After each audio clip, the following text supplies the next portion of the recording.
Hi, my beautiful family. Welcome to Mr. Peter Stories.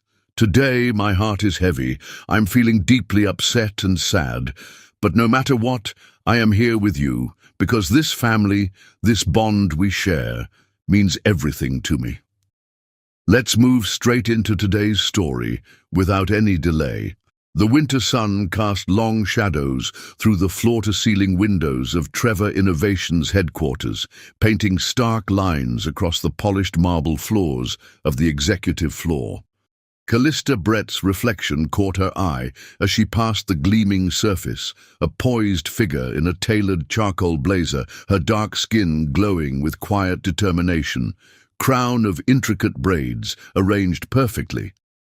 Every detail of her appearance had been calculated, an armor of professionalism she'd crafted over 2 years as executive assistant to Nevada's most enigmatic CEO.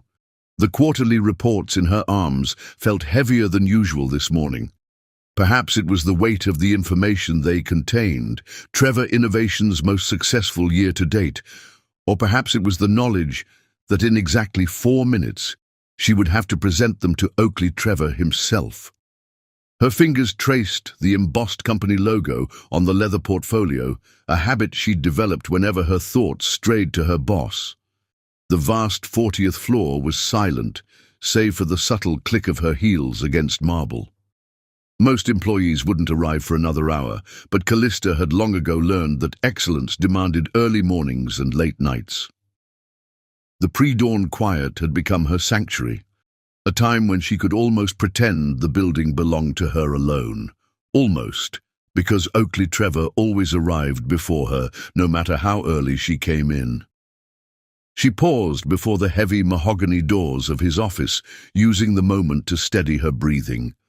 The familiar scent of coffee drifted from within, dark roast, black, the same blend he'd had imported from a small Colombian farm for the past decade. Another detail she wasn't supposed to know, wasn't supposed to notice, yet somehow had catalogued along with countless others. The way his left hand always twitched slightly before closing a major deal, how his voice dropped half an octave when he was truly angry, the exact shade of steel grey his eyes turned when winter light hit them just so. Dangerous thoughts, unprofessional thoughts. Callista smoothed her blazer, squaring her shoulders. She was good at her job, exceptional even, because she understood boundaries. The invisible lines that separated CEOs from their employees, the professional from the personal, reality from fantasy. She'd watched others in her position fail to maintain those lines, had seen the wreckage of careers and reputations in the wake of workplace romances gone wrong. The company policy on interpersonal relationships sat in Section 7, Paragraph 3 of the Employee Handbook. She'd memorized it during her first week, back when Oakley Trevor was just a name and a reputation. To maintain professional integrity and prevent conflicts of interest, romantic or sexual relationships between employees of significantly different ranks are strictly prohibited. Violations will result in immediate termination, simple, clear, necessary. She rapped her knuckles against the door, 3 precise knocks that echoed in the empty hallway. "Come in, Callista." Her name in his voice, deep, rich, with just a hint of morning roughness, sent an unauthorized shiver down her spine. She pushed it aside with practiced ease as she entered his domain. Oakley Trevor's office was a study in controlled power. Floor-to-ceiling windows offered a commanding view of downtown Reno, the city sprawling below like a glittering chessboard in the pre-dawn light.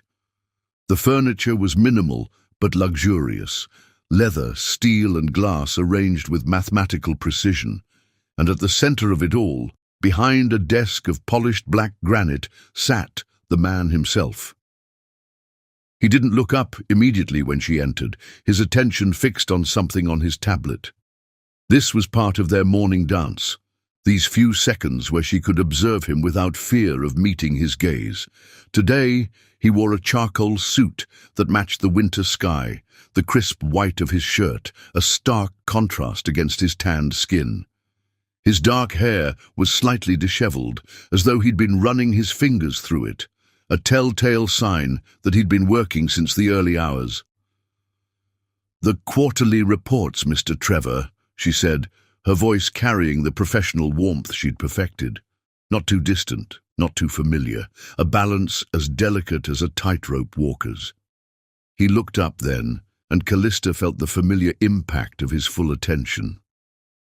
Oakley Trevor didn't simply look at people. He saw them, stripped away their pretenses with those penetrating grey eyes until they felt exposed, transparent. Lesser executives had crumbled under that gaze. Callista had trained herself to meet it with calm professionalism, even as her pulse betrayed her with its quickened rhythm. "Early as always, Ms. Brett." A slight smile tugged at the corner of his mouth. "Though I'm beginning to think we should discuss your tendency toward working excessive hours. Says the man who's been here since 4 a.m., she countered, then immediately bit her tongue. It was too familiar, too close to banter. She covered the slip by stepping forward and placing the portfolio on his desk with precise movements. Something flickered in his eyes. Amusement? Interest? Before his professional mask slipped back into place. "You monitor my hours now." "The security logs are part of my weekly review," she replied smoothly. "For scheduling purposes only, of course." "Of course." He reached for the portfolio, his fingers brushing against hers for the briefest moment. Static electricity, she told herself, as warmth bloomed from the point of contact. Nothing more. Callista took a step back, maintaining the invisible boundary line she'd drawn in her mind. Close enough to be efficient, far enough to be proper. She watched as he opened the portfolio, his strong hands handling the pages with surprising gentleness. The silence stretched between them as he reviewed the figures, broken only by the soft whisper of turning pages and the distant hum of the building's heating system fighting against the Nevada winter. Callista used the time to recite Section 7, Paragraph 3 in her head, a mantra against the treacherous thoughts that tried to slip through her professional armor. "Impressive results," he said finally, looking up from the reports. "The new renewable energy division has exceeded projections by 23%. "Yes, sir. The team has been particularly motivated since your announcement of the profit-sharing initiative." He nodded, but his attention seemed to have shifted. He was studying her now with an intensity that made her want to fidget. She resisted the urge, keeping her posture perfect. "You disagree with something in the reports?" she prompted, trying to redirect his focus. "No." He leaned back in his chair, a move that should have made him seem more relaxed, but somehow only emphasized his commanding presence. "I'm wondering if you've heard the rumors about the upcoming changes to the company's structure." Callista's heart skipped a beat. Of course she'd heard the rumors. Whispers of a possible merger, speculation about major policy revisions. Her network of contacts throughout the company made sure she heard everything. But admitting that felt dangerous suddenly, like stepping onto thin ice. "I make it a policy not to engage with office gossip, Mr. Trevor," she said carefully. His smile widened slightly, knowing. "A diplomatic answer, one of your many talents, Ms. Brett." He stood in one fluid motion, and Callista fought the urge to step back as he rounded the desk. "But I think it's time we discuss some of these changes directly. Clear your schedule for tomorrow. We're taking a trip to Lake Tahoe." The words hit her like a physical force. A trip. Alone. With him. Every professional instinct screamed in protest, even as something deeper, more primitive, hummed with anticipation. "Sir, I don't think—" "The Stellar Group merger," he interrupted smoothly. "It requires personal attention, and as my executive assistant, you'll need to be fully briefed on the details." His tone was purely professional, but there was something in his eyes. A challenge, perhaps. Or a question. Callista's mind raced through potential objections, all of them sound, all of them professional.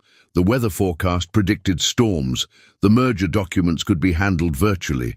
Proper protocols suggested having legal present for such discussions. But she was good at her job.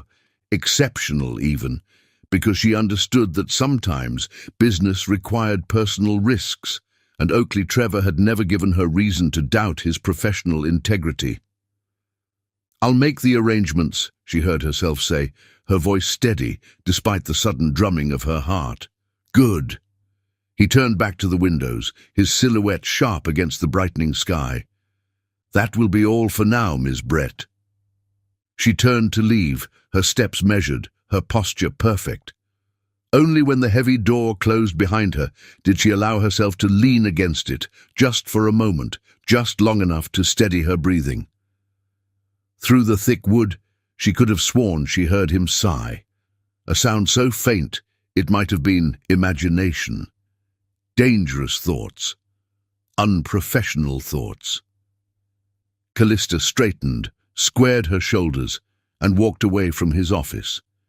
The click of her heels against marble echoed through the empty floor, keeping time with the mantra in her head, Section 7, Paragraph 3. The unspoken rule that kept her safe, kept her professional, kept her from acknowledging the electricity that sparked every time steel-grey eyes met hers, across careful distances. The sun finally crested the mountains, flooding the floor with winter light. Another day at Trevor Innovations was beginning, and Callista Brett had work to do. Tomorrow's complications could wait. For now, there were boundaries to maintain, lines to remember, and a professional reputation to protect. But as she settled at her desk, she couldn't quite suppress the shiver of anticipation that ran through her at the thought of tomorrow's drive to Lake Tahoe. After all, even the strongest rules sometimes bent under the weight of winter storms and unspoken desires. Chapter 2. The Nevada Venture dawn broke over the Sierra Nevada mountains like liquid gold, painting the snow-capped peaks in shades of amber and rose. Callista stood in her apartment, watching the sunrise through floor-to-ceiling windows that had initially convinced her to rent this overpriced downtown Reno flat. The view helped her think, and this morning she needed clarity more than ever. Her overnight bag sat by the door, packed and repacked 3 times since 3 a.m., when sleep had proven impossible. Each item had been chosen with careful consideration. Professional attire in neutral colors, comfortable yet elegant, nothing that could be misinterpreted as trying too hard.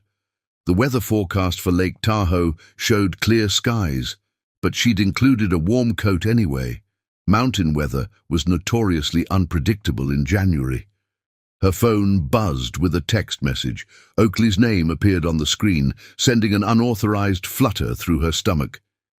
"Change of plans. I'll pick you up. 7 a.m.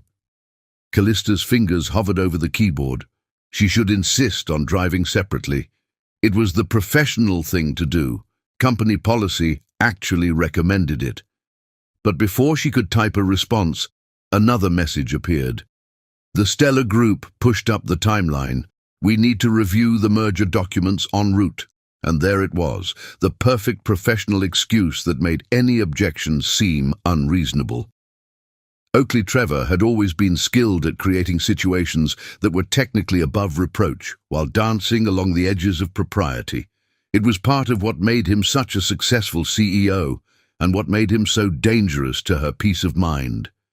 She texted back a simple, "Understood," and moved to the kitchen, knowing sleep was now completely out of the question. The ritual of making coffee gave her hands something to do while her mind raced through contingency plans. She'd arranged for them to stay at separate lodges near the meeting venue. The Lake Tahoe Resort Hotel for him, a smaller boutique hotel 3 blocks away for herself. The merger discussion was scheduled for 2 p.m., giving them plenty of time for the drive and preparation. Everything was organized, professional, proper. So why did it feel like she was missing something crucial? The sound of a car pulling up outside her building sent her heart into an unexpected rhythm. 7 o'clock exactly. Oakley's military precision was legendary within the company. Callista took one last look in the mirror, adjusting her blazer and checking that every braid was perfectly in place. Her reflection showed exactly what she wanted it to. Competence, professionalism, and absolutely no hint of the anticipation curling in her stomach. She grabbed her bag and coat, locked her apartment, and rode the elevator down to the lobby. Each floor passed with a soft ding that seemed to echo her heartbeat. Ground floor, deep breath, shoulders back, game face on. The lobby doors opened to reveal Oakley's car, not the expected company Tesla, but his personal vehicle, a midnight blue Audi RS7, its sleek lines gleaming in the early morning light. He stood beside it, somehow managing to look both perfectly put together and casually approachable in a charcoal sweater and dark jeans. The sight of him in anything but a suit was so unexpected that Callista almost missed a step. "Good morning, Miss Brett," he said, taking her bag before she could protest. "I hope you don't mind the change in transportation. The company cars are all in for winter maintenance." Another perfectly reasonable explanation that felt like a carefully crafted move in some game she didn't quite understand. "Of course not, Mr. Trevor," she replied, keeping her tone professionally pleasant. He opened the passenger door for her, an old-world courtesy that seemed at odds with his usual efficiency-focused behavior. As she settled into the leather seat, she caught a whiff of his cologne, something woodsy and expensive that she definitely shouldn't have catalogued in her memory, yet had. The interior of the car was warm, the heated seats already activated against the morning chill. Oakley slid into the driver's seat with fluid grace, and suddenly the space felt intimate, in a way that all her careful planning hadn't accounted for. The center console between them seemed like an inadequate barrier. "I took the liberty of bringing coffee," he said, gesturing to 2 travel mugs in the cup holders. "Your usual vanilla latte with an extra shot." Callista stared at the cup, something warm and dangerous unfurling in her chest. She hadn't realized he knew her coffee order. "Thank you," she managed, reaching for the mug to give her hands something to do. The engine purred to life, and they pulled away from her building into the quiet Sunday morning streets. Reno was still waking up, the casino lights dimming against the strengthening daylight. Callista pulled out her tablet, determined to keep things professional. "I've prepared a summary of the key points from the Stellar Group's latest proposal," she began, but Oakley held up a hand. "Let's wait until we're out of the city," he said, his eyes on the road. "There's something else we should discuss first." Warning bells chimed in Callista's head. She'd learned that tone over the past 2 years. It was the one he used before dropping corporate bombshells. "Sir?" "Oakley," he corrected, glancing at her briefly. "We're going to be spending the next 12 hours together, Callista. I think we can dispense with the formalities." The use of her first name sent a shiver down her spine that had nothing to do with the winter morning. "I don't think that would be appropriate," she said carefully. "Why not?" His question was gentle, but carried that same intensity that made board members squirm. "We're both adults. The company handbook doesn't mandate formal address outside of office hours." She knew he was right. She'd memorized that handbook cover to cover. But she also knew that formality was her shield, her protection against thoughts and feelings that had no place in a professional relationship. "Nevertheless," she began, but he interrupted her again. "Do you know why I chose you as my executive assistant 2 years ago?" The question caught her off guard. "My qualifications were excellent, but not unique," he finished. "There were 16 candidates with similar experience and education." He navigated onto the highway toward Lake Tahoe, the car's powerful engine humming beneath them. "I chose you because in your interview you were the only one who challenged me." Callista remembered that day vividly, the nerve-wracking wait, the rapid-fire questions, and yes, the moment when she disagreed with his assessment of a hypothetical business scenario. She'd thought she'd blown her chances. "You said my approach to the merger situation was too conservative," he continued, a smile playing at the corners of his mouth. That I was missing opportunities by focusing solely on immediate gains. You were right, by the way. That was a professional observation, she said, trying to steer the conversation back to safer ground. Everything with you is professional, Callista. Every word, every action, calculated and precise. His hands tightened slightly on the steering wheel. Don't you ever get tired of maintaining such rigid boundaries? The question hung in the air between them, heavy with implications. Outside, the landscape was changing, urban sprawl giving way to the rugged beauty of the Sierra Nevada foothills. Pine trees lined the highway, their branches heavy with fresh snow from last night's flurries. Boundaries exist for a reason, she finally said, her voice softer than she intended. They protect everyone involved. Protection from what? His question seemed to fill the car's intimate space. From making mistakes, from taking risks, from feeling something real. Callista's heart thundered in her chest.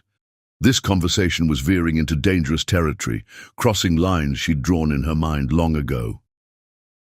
From complications that could damage both our careers, she said firmly, the merger is more complicated than you know. He switched lanes smoothly, passing a slower vehicle. Everything is about to change, Callista.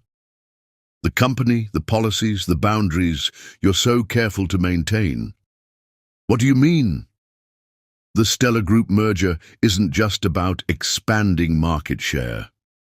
He paused, seeming to choose his next words carefully. It's about creating something new, something that wouldn't be bound by traditional corporate structures. The implications of his words made her head spin. You're restructuring the entire company? I'm rebuilding it from the ground up. There was passion in his voice now, the kind she'd only heard when he talked about his most ambitious projects. The old rules, the rigid hierarchies, they belong to a bygone era. The future is about authentic connections, genuine relationships, breaking down the artificial barriers that keep people from reaching their full potential. Callista's analytical mind raced ahead, seeing the possibilities and pitfalls. The board would never approve such a dramatic change. They already have. He glanced at her, his grey eyes intense. That's what tomorrow's meeting is really about. The Stellar Group isn't just merging with us. They're helping us pioneer a new way of doing business.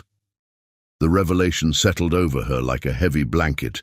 Everything she thought she knew about this trip, about her role, about the careful boundaries she'd maintained, was shifting beneath her feet.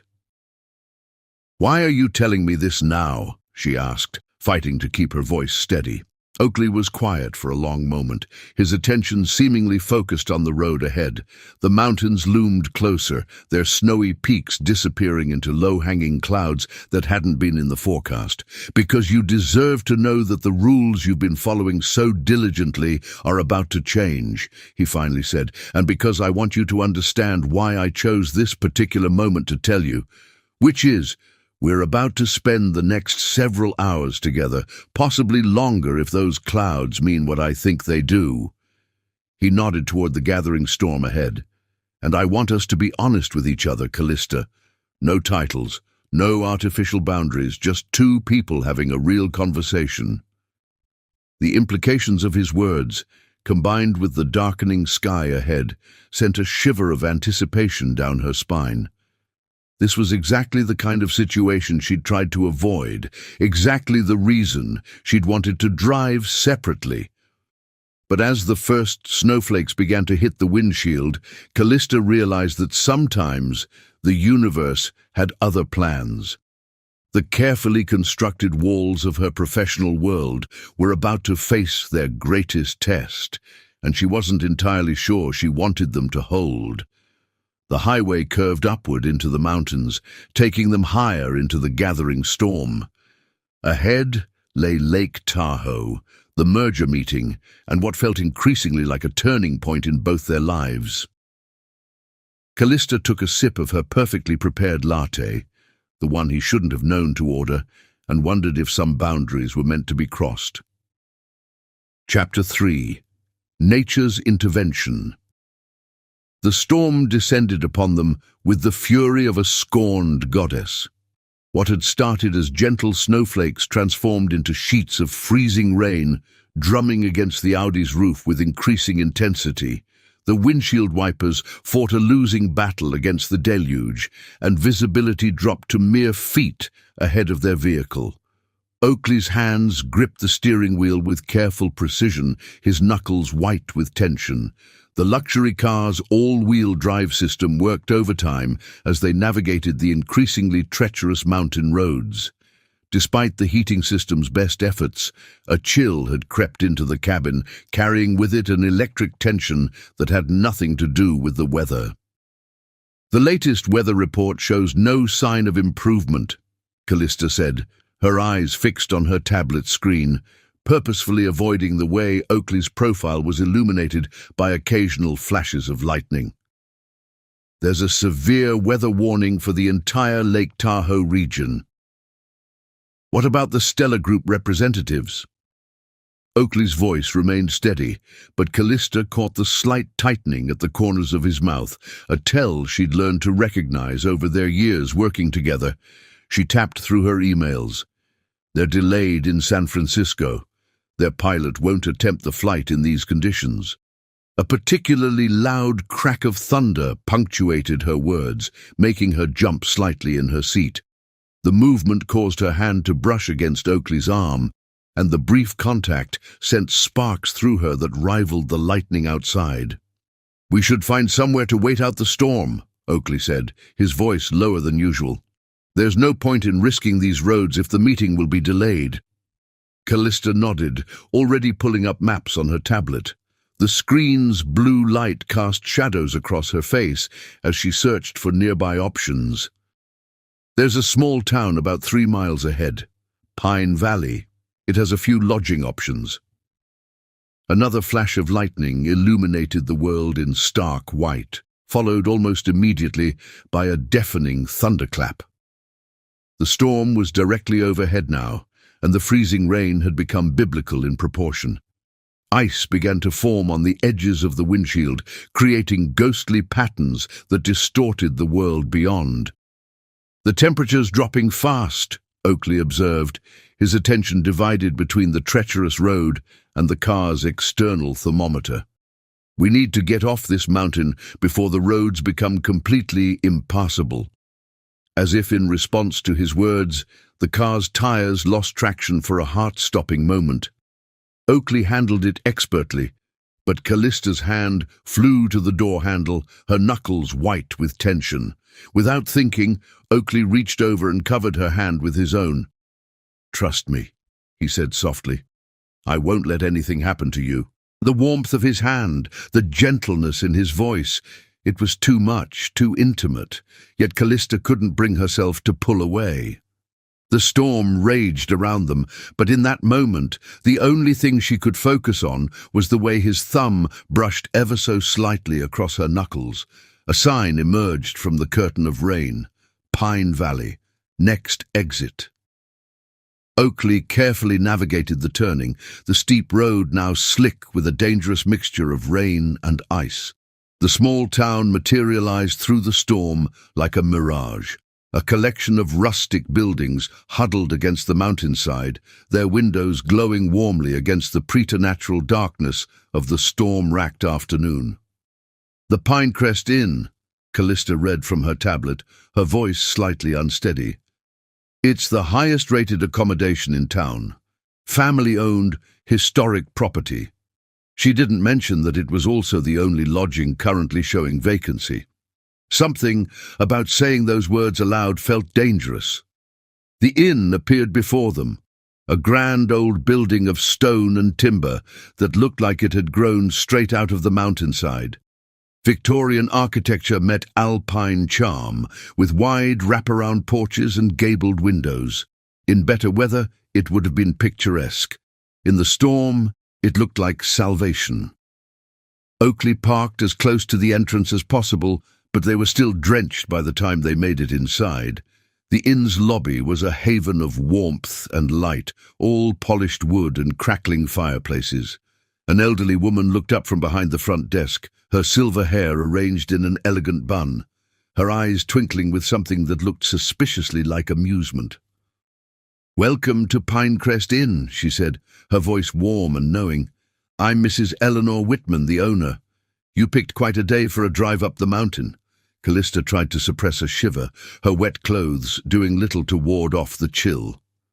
Without a word, Oakley shrugged off his coat and draped it over her shoulders. The gesture was smooth, natural, as if he'd done it 100 times before. His scent enveloped her, woodsy and masculine, making her head spin slightly.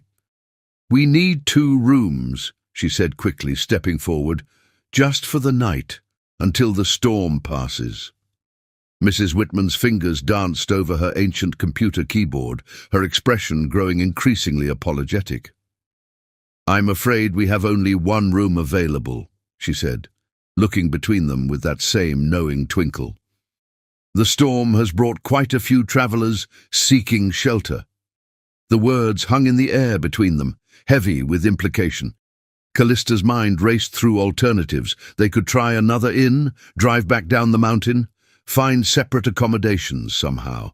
But the howling wind and another crash of thunder outside made all those options seem foolish at best, dangerous at worst. "We'll take it," Oakley said firmly, already reaching for his wallet. His tone brooked no argument, but Callista noticed the slight roughness in his voice, the way his breathing had changed almost imperceptibly. Mrs. Whitman smiled as she processed the payment. "Room 307, she said, handing over an actual key, not a key card, but an ornate brass key that looked as historic as the building itself. "Top floor, best view in the house. When the storm clears, you'll be able to see all the way to Lake Tahoe." She paused, her eyes twinkling. Though with weather like this, that might not be until morning. Callista's cheeks burned as she followed Oakley up the grand staircase, their wet shoes leaving traces on the plush carpet. The inn's antiquated heating system fought valiantly against the storm's chill, but drafts still whispered through the corridors, carrying with them the scent of pine and wood smoke. Room 307 was at the end of a long hallway, under one of the distinctive gables they'd seen from outside. Oakley's hands were steady as he turned the key in the lock, but Callista noticed the tension in his shoulders, the careful way he was holding himself apart from her. The room was beautiful, spacious and well-appointed, with a king-sized bed dominated by a handmade quilt in shades of blue and silver. A stone fireplace occupied one wall, already laid with logs and kindling. Large windows looked out over the storm-racked landscape, and a comfortable sitting area with 2 armchairs was arranged near them. 1 bed, 1 room. No boundaries left except the ones they chose to maintain. "I'll take one of the chairs," Oakley said immediately, setting their bags down. "You should change out of those wet clothes before you catch cold." Callista clutched his coat tighter around her shoulders, suddenly very aware of how her wet clothing clung to her body. She started, but another violent shiver interrupted her words. Oakley stepped closer, concern evident in his steel-grey eyes. "You're freezing," he observed, his hand coming up to brush a water droplet from her cheek. The touch was feather-light, but it burned like fire against her cold skin. "This isn't appropriate," she whispered, even as she felt herself leaning slightly into his warmth. "Nothing about this situation is appropriate," he agreed, his voice rough. "But I'm not going to let you make yourself sick for the sake of propriety." Before she could respond, another thunderclap shook the building, and the lights flickered ominously. They both held their breath, waiting, but the power held. Outside, the storm continued to rage, nature's fury providing a dramatic backdrop to the tension building in the room. Callista took a step back, needing distance to think clearly. "We should contact the Stellar Group," she said, reaching for her professional persona like a lifeline. "Reschedule the meeting, make arrangements." Callista, just her name, but the way he said it, soft, intimate, with a wealth of meaning, made her stop mid-sentence. The meeting, the merger, the company, it can all wait until morning. Right now, you need to get warm and dry. Please. It was the please that undid her, so unlike his usual commanding presence, so genuine in its concern. She nodded slightly, grabbed her overnight bag, and retreated to the bathroom. The door closed between them with a soft click that seemed to echo in the charged atmosphere. Callista leaned against the bathroom counter, staring at her reflection in the antique mirror. Her carefully arranged braids were damp but intact, her makeup somehow still perfect, but her eyes told a different story. They were wide, uncertain, filled with an emotion she wasn't ready to name. The storm continued its assault outside, and somewhere in the back of her mind, Callista wondered if this was nature's way of forcing them to face what they'd been dancing around for 2 years. In this remote mountain inn, trapped by ice and thunder, all the carefully constructed walls between them were beginning to crack like ice in spring thaw. She changed quickly into dry clothing, thankful that she'd packed for every contingency, and tried not to think about the night ahead. 1 room, 1 bed, and a storm that showed no signs of abating. The universe, it seemed, had plans of its own, regardless of company policies and professional boundaries, and as another flash of lightning illuminated the world outside, Callista couldn't quite silence the part of her that wondered if maybe, just maybe, that wasn't such a bad thing after all. Chapter 4. The Last Room. The ancient radiator in room 307 fought valiantly against the winter chill, but the storm's icy fingers still found ways to seep through the Victorian windows. Callista emerged from the bathroom in thick leggings and an oversized sweater, her professional armor exchanged for comfort out of necessity. She'd let her braids down, and they cascaded over her shoulders in intricate waves, still slightly damp from the rain. Oakley had been busy during her absence. The fireplace now crackled with life, casting dancing shadows across the room's rich wooden surfaces. He'd shed his wet outer layers, leaving him in a charcoal cashmere sweater that did nothing to diminish his commanding presence. If anything, the casual attire made him more dangerous to her peace of mind. "Mrs. Whitman sent up tea," he said, gesturing to a silver service that had appeared on the antique writing desk. "And some interesting news about our situation." Callista wrapped her arms around herself, trying to suppress a shiver that had nothing to do with the cold. The storm. Getting worse. He moved to pour tea into delicate china cups that looked like they belonged in a museum. "The road we came up on is already closed. Highway Patrol is advising everyone to stay put until morning at least." The implications of his words settled over her like a heavy blanket. They were truly trapped here, in this room, together. No escape routes, no professional distance to maintain. Just them and the storm and all the unspoken things that had been building for 2 years. "I see," she managed, accepting the cup he offered. Their fingers brushed in the exchange, sending little sparks of electricity up her arm. The tea was perfectly prepared. Honey, but no milk, exactly how she liked it. Another detail he shouldn't have known, but somehow did. "You should take the bed," Oakley said, moving to stand by the window. The storm provided a dramatic backdrop to his silhouette, lightning occasionally illuminating his strong profile. "I'll be comfortable enough in one of the chairs."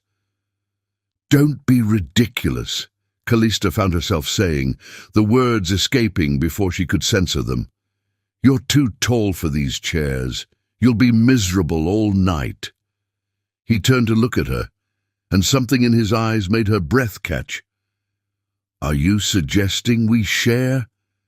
"No, I mean—" She took a sip of tea to cover her flustered response. "I'll take the chair. I'm smaller." "Not happening." His tone carried that same authority that made board members snap to attention, but there was something else there too, a gentleness that made it more dangerous somehow. "You're still cold from the rain. You need proper rest." As if to emphasize his point, Another violent shiver ran through her body. The room's chill seemed to be deepening despite the fire's best efforts. Outside, the storm's fury increased, wind howling around the inn's eaves like a living thing. "We're both adults," Oakley continued, his voice dropping slightly. "The bed is large enough. We can maintain appropriate distance." Callista almost laughed at that. Appropriate distance had been their dance for 2 years, and now here they were, trapped in a mountain inn with one bed and a storm that seemed determined to push them together. The universe had a twisted sense of humor. "What about Section 7, Paragraph 3? She asked, clinging to the rulebook like a lifeline. "You mean the policy I'm about to completely restructure?" He set his tea down and took a step toward her. "The one that's going to be obsolete in less than 24 hours? "It's not obsolete yet," she whispered, but her protest sounded weak, even to her own ears. The lights flickered ominously, and the radiator made a concerning sound before falling silent. The temperature in the room dropped noticeably within seconds. "Perfect timing," Oakley muttered, moving to check the ancient heating unit. After a moment of inspection, he straightened with a grim expression. "The power's still on, but the heating system's given up." Another shiver racked Callista's frame, this one violent enough to make her teeth chatter. Without hesitation, Oakley crossed the room and retrieved a thick blanket from the bed, wrapping it around her shoulders. His hands lingered for a moment, warm and strong against her upper arms. "Your lips are turning blue," he observed, his voice rough with concern. "I'm fine," she managed, but her body betrayed her with another shiver. "No, you're not." His hands moved to cup her face, and the warmth of his touch was like fire against her cold skin. "You're freezing. Your body temperature dropped too much from being in those wet clothes." She should step back, should maintain professional distance, should recite company policies until this moment passed. But his hands were so warm, and she was so cold, and the storm kept pushing them closer together with each passing moment. "The human body loses heat fastest through the head and extremities," he continued, his thumbs brushing gentle circles on her cheeks. "Basic survival skills. We need to get you warm." "And how do you suggest we do that?" The words came out breathy, uncertain. "Body heat," he said simply, "the most efficient way to warm someone up. Scout's honor." "You were never a scout," she said, a weak attempt at humor. "No, but I did take extensive survival training before that solo hiking trip in Alaska last year." His eyes held hers, serious now. "This isn't a line, Callista. You're showing early signs of hypothermia, and we're trapped in a Victorian inn with failing heat during the worst storm this region has seen in years." As if to emphasize his point, a particularly violent gust of wind rattled the windows, and the temperature seemed to drop another few degrees. The fire in the hearth flickered dramatically, shadows dancing across the room's surfaces. "Trust me," he whispered, echoing his words from the car. "Just trust me." And maybe it was the cold, or the storm, or the way he was looking at her like she was the only thing that mattered in the world. But Callista found herself nodding slightly. Oakley moved with careful efficiency, guiding her to the bed without releasing her completely, as if afraid she might collapse. He arranged the quilts and blankets into a nest of sorts, then helped her lie down, still wrapped in the blanket he'd given her. "Close your eyes," he said softly, and she felt the bed dip as he settled beside her.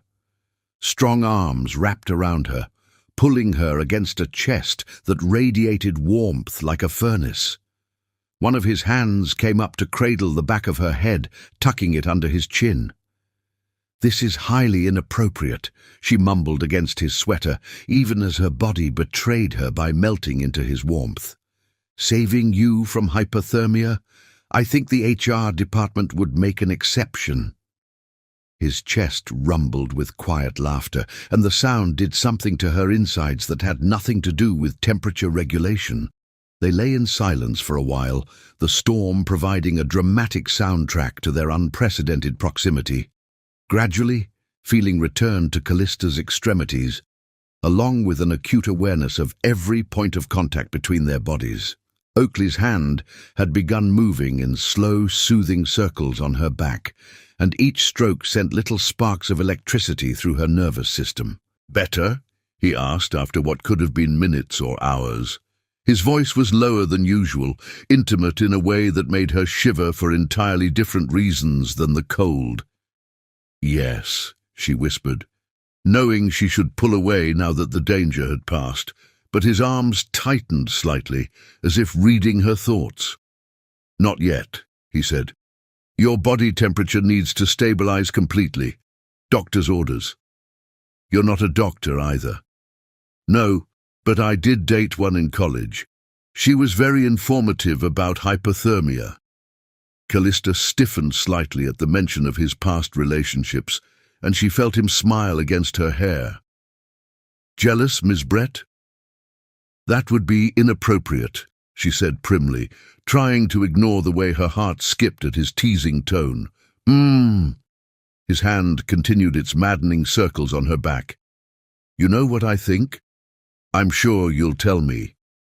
I think you hide behind that word, inappropriate, like a shield against feeling anything real." His voice was gentle but carried an edge of challenge. "I think you're afraid." "Of what?" She tried to pull back to look at him, but his arms held her close. "Of admitting that there's something here, something that transcends job titles and company policies, something that's been building since the day you walked into my office and told me I was wrong about that merger strategy."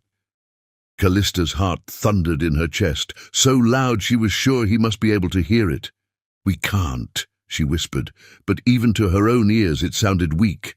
"Can't? Or won't?" His hand moved to cup her cheek again, and this time he did let her pull back enough to meet his gaze. In the firelight, his eyes were dark with something that made her breath catch. "The world is changing, Callista. The old rules are falling away. Maybe it's time to stop hiding behind them." The storm chose that moment to unleash its loudest thunderclap yet, and the lights went out completely. The room was plunged into darkness, save for the warm glow of the fireplace. The sudden intimacy of the setting was overwhelming.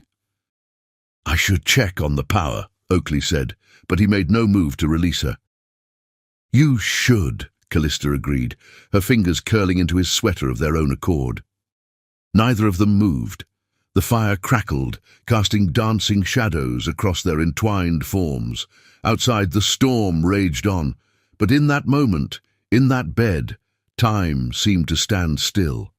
"Tell me to let go," Oakley whispered, his breath warm against her face. "Tell me this isn't what you want, and I'll spend the night in that uncomfortable chair, and tomorrow we can pretend none of this ever happened."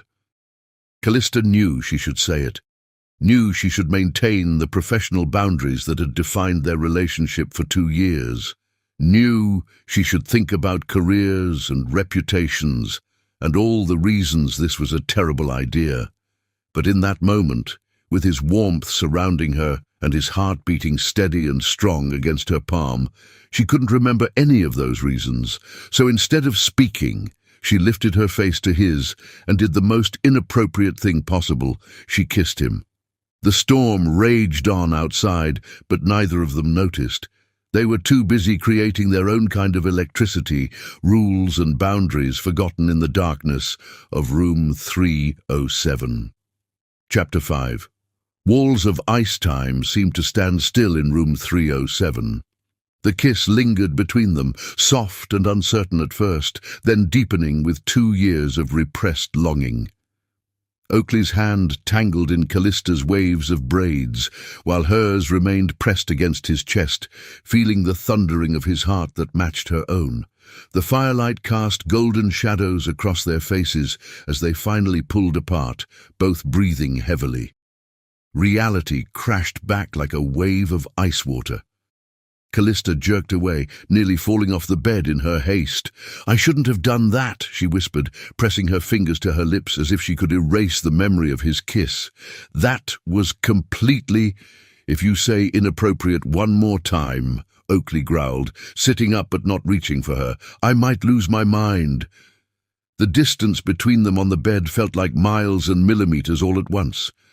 The fire crackled in the hearth, its light making shadows dance across Oakley's features, turning his grey eyes almost silver.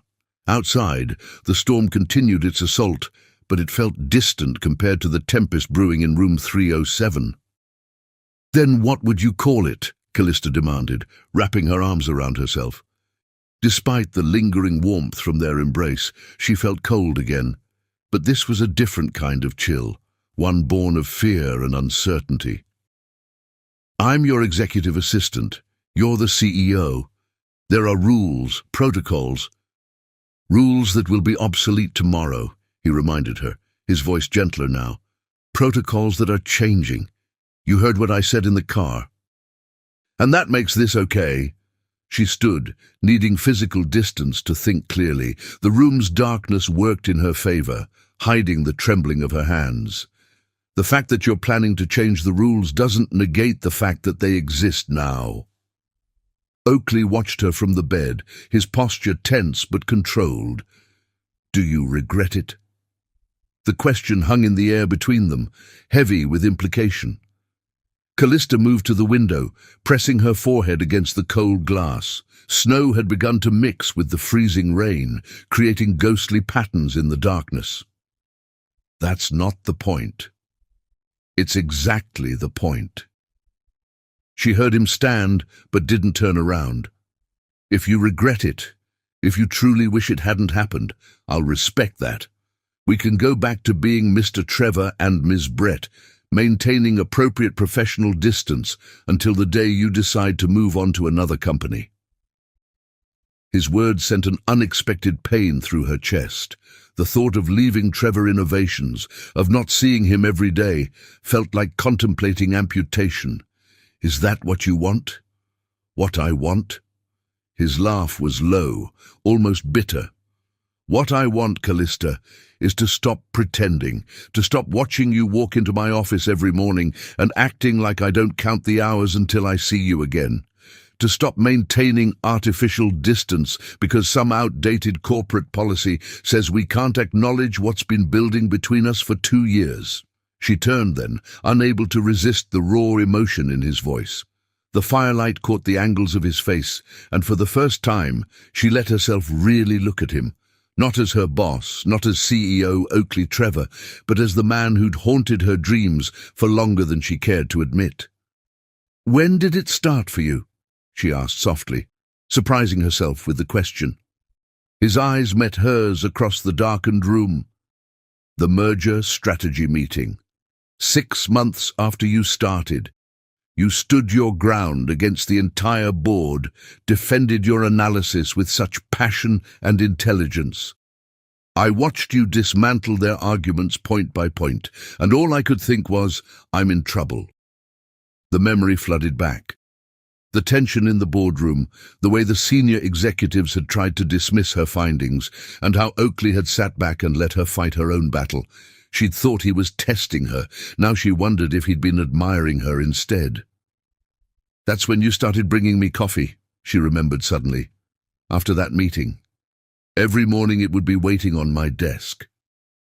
I needed an excuse to see you first thing, before you put on your professional armor. He took a step toward her, then stopped, maintaining the fragile distance between them. Your turn. When did it start for you? Callista closed her eyes, knowing honesty was the only way forward now. The charity gala, last spring. You were giving your speech about the company's new environmental initiatives, and I looked up from my notes and just saw you. Not the CEO, not my boss, just you. It terrified me. Why? Because I'd spent my entire career building walls, professional boundaries, never getting too close, never letting emotions cloud my judgment. She opened her eyes to find him closer now, though she hadn't heard him move. You made me want to break all my rules. Maybe some rules are meant to be broken. His voice was low, intimate in the darkness. Maybe some walls need to come down. It's not that simple, isn't it? Another step closer. Tomorrow the merger goes through, the company restructures, the old hierarchies dissolve. What's holding you back then? Fear, she whispered, the admission feeling like both a surrender and a victory. Fear that this could ruin everything we've both worked for. Fear that mixing professional and personal never ends well. Fear that this is real. He was close enough now that she could feel the heat radiating from his body. That what we feel for each other isn't just attraction or forbidden fruit syndrome, but something deeper. Callista's heart hammered in her chest. She'd spent 2 years maintaining professional distance, building walls of ice between them. But here, in the darkness of room 307, with the storm raging outside and his warmth so close, those walls were melting faster than she could reinforce them. "If this goes wrong," she started, but he interrupted her. "What if it goes right?" His hand came up to cup her cheek, and she couldn't help leaning into his touch. What if all these months of holding back, of maintaining distance, were just preparing us for something extraordinary? The fire popped loudly, sending sparks up the chimney. In that brief flash of extra light, Callista saw something in Oakley's eyes that stole her breath. Vulnerability. The powerful CEO, the man who commanded boardrooms and reshaped industries, was letting her see his fear too. "I can't go back," she whispered, turning her face to press a kiss to his palm. "If we do this, if we cross this line, I can't go back to pretending. I don't want to go back." His other hand found her waist, pulling her closer. "I want to go forward, with you. No more pretending, no more walls." The storm chose that moment to unleash another thunderous volley, but neither of them flinched. They were too caught up in their own private tempest, the electricity between them rivaling any lightning. "Kiss me again," Callista breathed, and this time when their lips met, there was no uncertainty.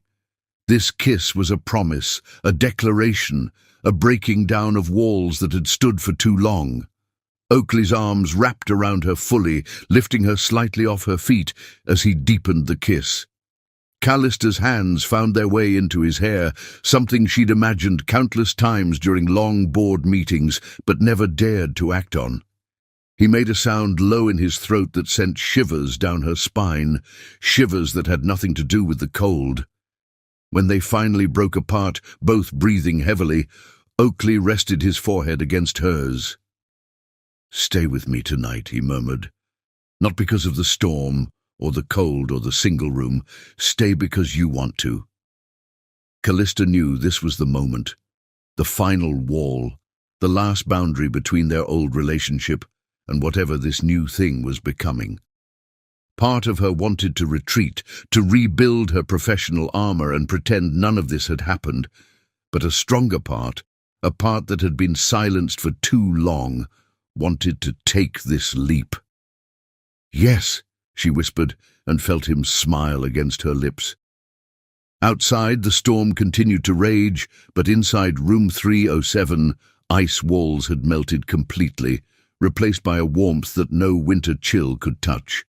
Tomorrow would bring its own challenges, the merger, the company restructure, the reactions of others. But for now, in the firelit darkness of their sanctuary, none of that mattered. They had finally stopped pretending, and the world hadn't ended. If anything, it felt like it was just beginning.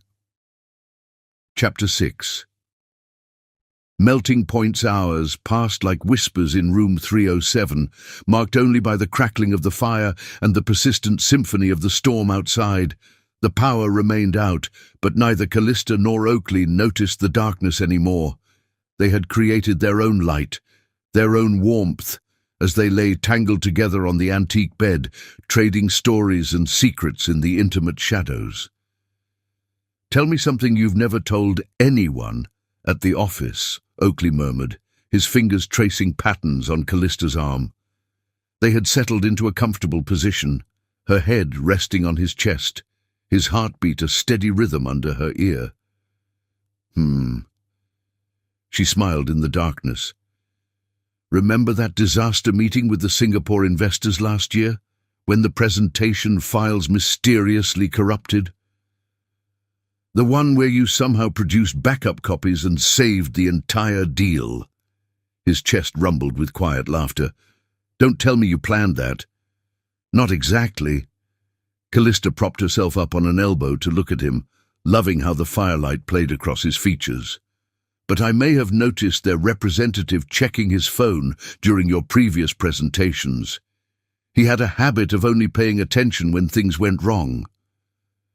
So you engineered a crisis to keep him engaged. Oakley's eyes widened with admiration. Devious, Ms. Brett. Absolutely devious. The deal went through, didn't it? She tried to sound professional, but couldn't help grinning. Sometimes a little strategic chaos is necessary. You've been managing me like that for 2 years, haven't you? His hand came up to cup her cheek, thumb brushing across her lower lip. All those perfectly timed interruptions during tedious meetings, the urgent calls that got me out of boring lunches. I prefer the term strategic optimization of executive time, she said primly, then squealed as he suddenly rolled them over, pinning her beneath him with gentle pressure. Strategic optimization? He growled playfully. Is that what we're calling it? Callista's laugh turned into a soft gasp as he lowered his head to press kisses along her neck. Oakley. Hmm? His mouth found a particularly sensitive spot below her ear. Yes, Ms. Brett, do you have something to add to the quarterly report? You're impossible, she managed, even as her hands slid into his hair, encouraging his attention. He lifted his head to meet her eyes, and the playfulness faded into something deeper, more intense. You're incredible, he said softly. Do you know how many times I've wanted to tell you that? How many moments I've had to bite my tongue to keep from saying exactly what I think of you? Tell me now, she whispered, heart racing at the vulnerability in his expression. You're brilliant, he punctuated the word with a kiss to her forehead. Capable. Another kiss, this time to her temple. Strong, her cheek. Beautiful, the corner of her mouth. And you terrify me completely. Callista's breath caught. I terrify you. You're Oakley Trevor. You run one of the largest companies in Nevada. You make billion-dollar decisions before breakfast. And you've had the power to wreck me since the day you walked into my office. His admission was rough, honest in a way that made her heart ache. Why do you think I never acted on this? It wasn't just the company policies or professional boundaries. It was knowing that if this went wrong, if I lost you completely. She reached up to trace the worry lines between his brows. Is that still a fear? Yes, he said simply. But staying away from you, pretending this isn't real, that terrifies me more. Thunder crashed outside, closer than before, making the windows rattle in their frames. The storm was intensifying again, but in their cocoon of firelight and shared warmth, it felt distant, unimportant. I used to have nightmares, Callista confessed, her fingers still tracing his features, memorizing them by touch. About the board finding out how I felt about you. About being labeled the cliché, the assistant in love with her boss. About losing everything I'd worked for. And now? Now I'm wondering if some things are worth the risk. She pulled him down for a soft kiss, one that quickly deepened into something more heated. Oakley groaned against her mouth, his control visibly slipping. Callista, he warned, pulling back slightly. If we don't stop now... I don't want to stop.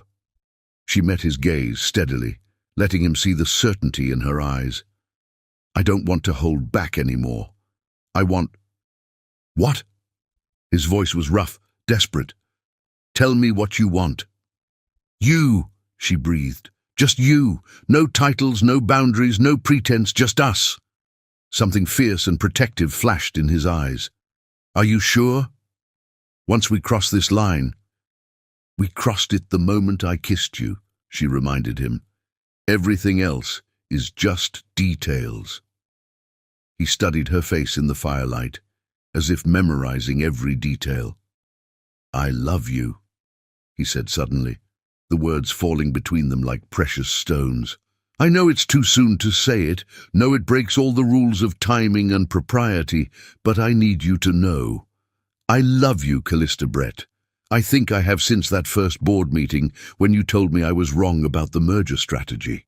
Tears pricked at Callista's eyes, but she blinked them away, smiling up at him.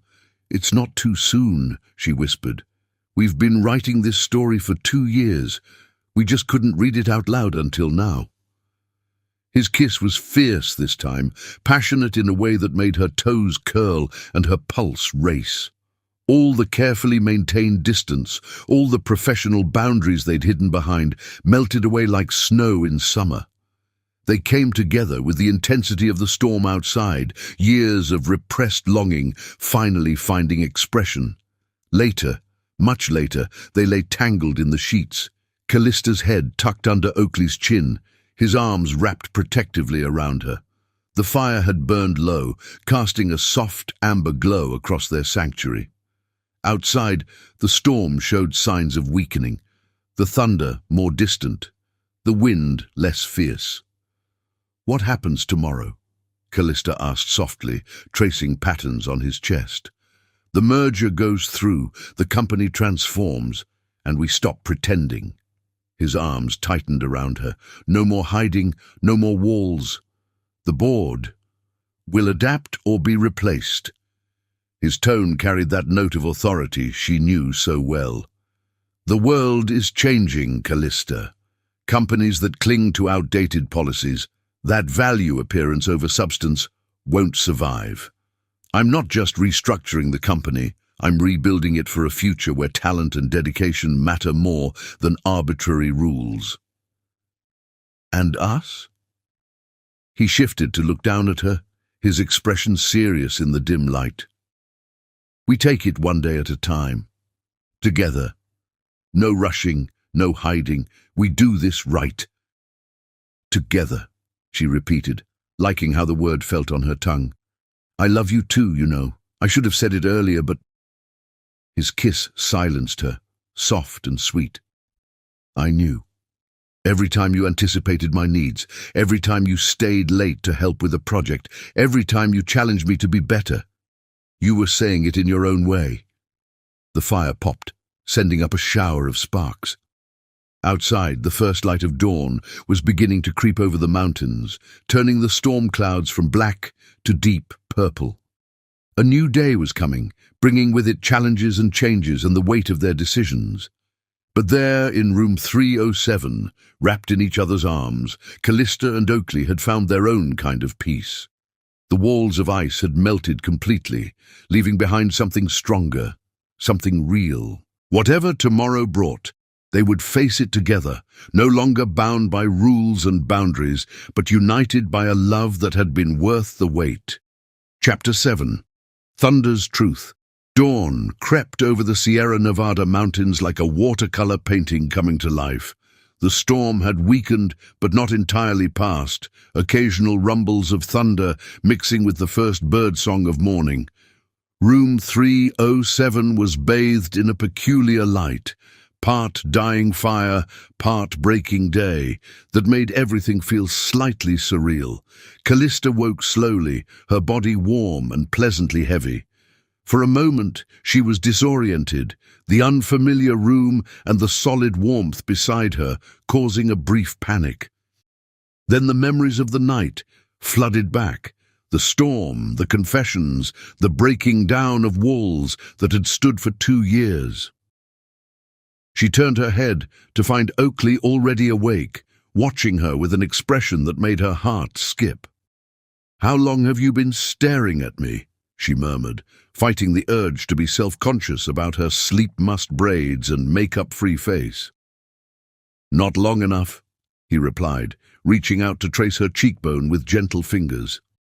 "I was afraid, if I closed my eyes, I'd wake up to find this was all a dream." She caught his hand and pressed a kiss to his palm. "Not a dream. though Mrs. Whitman might disagree. This feels like something out of one of those romance novels she probably keeps at the front desk. Oakley chuckled, the sound rumbling through his chest where she was pressed against him. Stranded by a storm in a mountain inn? It does sound a bit cliché, though I doubt those novels include hostile takeovers and corporate restructuring. The mention of business brought reality crashing back. Callista sat up, clutching the quilt to her chest. What time is it? The merger meeting has been postponed. Oakley propped himself up on one elbow, looking unfairly handsome with his dark hair tousled from sleep. Power's still out in half the county. The Stellar Group representatives won't be able to fly in until the weather clears. How do you know that? The power's still out here too. He reached for his phone on the bedside table. Satellite connection. I had a few messages come through about an hour ago. The meeting's been rescheduled for tomorrow. Callista processed this information, her analytical mind already spinning through implications and contingencies. That gives us time to properly prepare the revised proposals and... Stop! Oakley sat up fully, cupping her face in his hands. No work talk, not yet. We have this moment, this morning, before the real world crashes back in. Let's not waste it on quarterly projections and merger strategies. As if agreeing with him, another low rumble of thunder rolled across the mountains. The storm was moving away, but its presence lingered, reminding them of the forces that had brought them together. What should we talk about then? Callista asked, leaning into his touch. How about the fact that I've never seen you with your hair down before last night? His fingers threaded through her waves of braids. Or that you snore very slightly when you're deeply asleep? Or that you've completely ruined me for any other woman for the rest of my life? She ducked her head, overwhelmed by the intensity in his voice. Oakley ... I mean it. He tilted her chin up, making her meet his gaze. I know we have to figure out the logistics, the company, the board, the public perception, but I need you to understand something. What happened last night wasn't just about attraction or forbidden romance or the heat of the moment. This is real for me. You are real for me. I know. And she did know, could feel the truth of it in her bones. It's real for me too. That's what scares me. Why? Because I've spent my whole career being the consummate professional, the one who never lets emotion cloud her judgment, the one who maintains appropriate boundaries. She took a shaky breath, and now here I am, in bed with my boss, having broken every rule in the corporate handbook. Former boss, he corrected gently. Remember, the restructuring isn't just about merging companies, it's about creating something entirely new. And in this new structure, you won't be reporting to me. Callista blinked. What? Oakley shifted, pulling her closer. That's what I've been trying to tell you. The merger with Stellar Group isn't a traditional corporate acquisition. We're creating a new kind of company, one with a flat organizational structure, where talent and innovation matter more than titles and hierarchy. And my role in this new structure, Chief Strategy Officer. He smiled at her shocked expression. Who better to help shape the future of the company than the woman who's been quietly running it for the past 2 years? But the board already approved it. Your promotion was going to be announced at today's meeting. He brushed a strand of hair from her face. Your track record speaks for itself, Callista. The Singapore deal, the renewable energy division, the new profit-sharing initiative, those were all your ideas. I just had the good sense to implement them. Tears pricked at her eyes. You're serious? Completely. His thumbs brushed away the moisture gathering at her lashes. You've earned this, completely independent of what's happening between us. Though I have to admit, being able to love you openly is a rather wonderful bonus. She laughed through her tears, overwhelmed by the magnitude of what he was telling her. "This is really happening, all of it. All of it," he confirmed. "The company is changing. We're changing. Everything we've been holding back, everything we've been afraid to acknowledge, it doesn't have to be hidden anymore." A particularly bright ray of sunlight broke through the storm clouds, painting the room in shades of gold. Outside, the world was waking up, the ice from the storm beginning to melt in the morning light. It felt symbolic somehow. The dawn of a new day, a new chapter, a new way of being. "What happens now?" Callista asked, though she wasn't sure if she meant in the next 5 minutes or the next 5 years. "Now?" Oakley's smile turned playful. "Now I suggest we take advantage of the fact that we're still snowed in. The meeting's been postponed, and this very comfortable bed is already warm." She pretended to consider this. "That does sound like an efficient use of resources, Mr. Trevor." "I've always admired your strategic thinking, Ms. Brett." His hands were already drawing her closer. "Though I believe we agreed to drop the formalities." "Old habits," she murmured against his lips. "You'll have to help me break them." "With pleasure," he growled, and then there was no more need for words. The storm continued to recede, but neither of them noticed. They were too caught up in their own private symphony, in the discovery that some truths could only be spoken in touches and sighs, in the realization that the walls they'd maintained for so long had been protecting them from the very thing they needed most. Later, much later, they would have to face the world again. There would be meetings and announcements, reactions to manage, and changes to implement. The path ahead wouldn't be entirely smooth, nothing worth having ever was, but they would face it together, strengthened by the knowledge that their love had been forged in the midst of a storm, tested by thunder and ice, and emerged stronger for it. For now, though, they had this moment, this room, this dawning day full of promise. And in the end, that was all that mattered. Chapter 8. Dawn's Betrayal. The sun had barely crested the mountains when Callista slipped from the warmth of room 307. Oakley's even breathing told her he was still deep in sleep, exhausted from their night of shared confessions and passion. She moved silently through the room, gathering her things with the efficiency that had made her an exceptional executive assistant. Her phone, finally receiving signal again as the storm cleared, buzzed with dozens of notifications. But it was one particular email that made her blood run cold.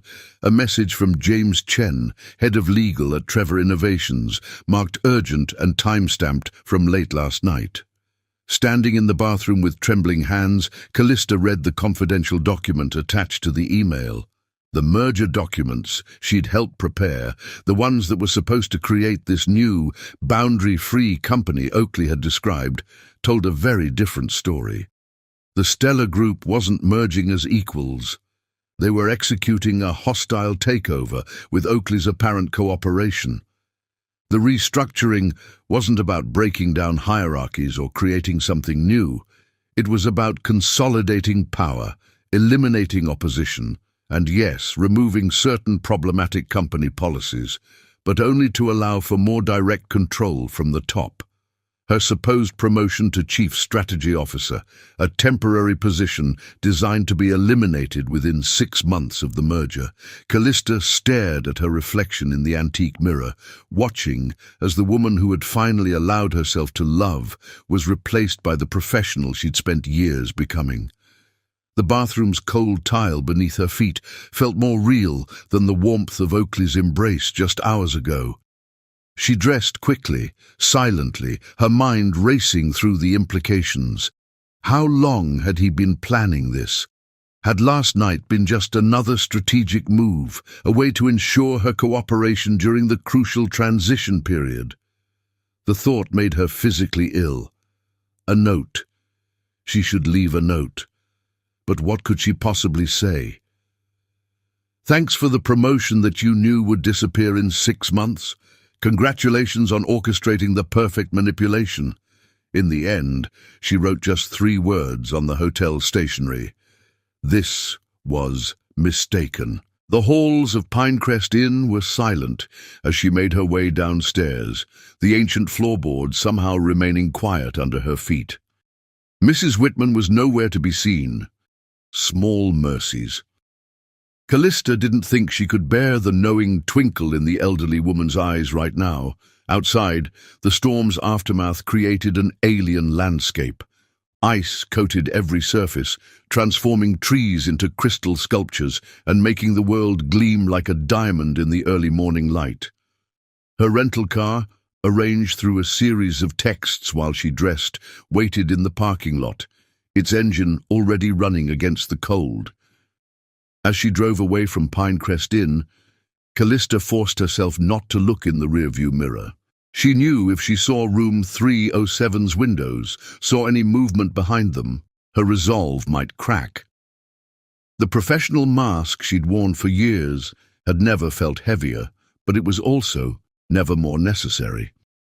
The drive back to Reno was a blur of ice-covered roads and racing thoughts. She pulled into her parking spot at Trevor Innovations just as the city was coming to life, the familiar skyscraper looming over her like an accusation. Her office would have everything she needed to verify the information in Chen's email, access to the full merger documentation, the real restructuring plans, the truth behind Oakley's pretty lies. The executive floor was empty when she arrived, her heels clicking against marble in a rhythm that felt like a funeral march. Her office, with its view of Oakley's door, had never felt more like a cage. She logged into the secure server with hands that refused to shake. She wouldn't allow them that weakness. Document after document confirmed her worst fears.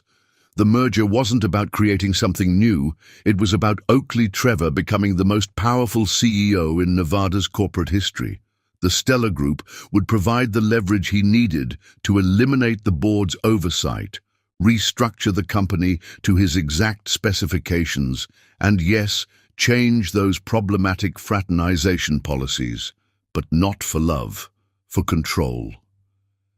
"You're in early."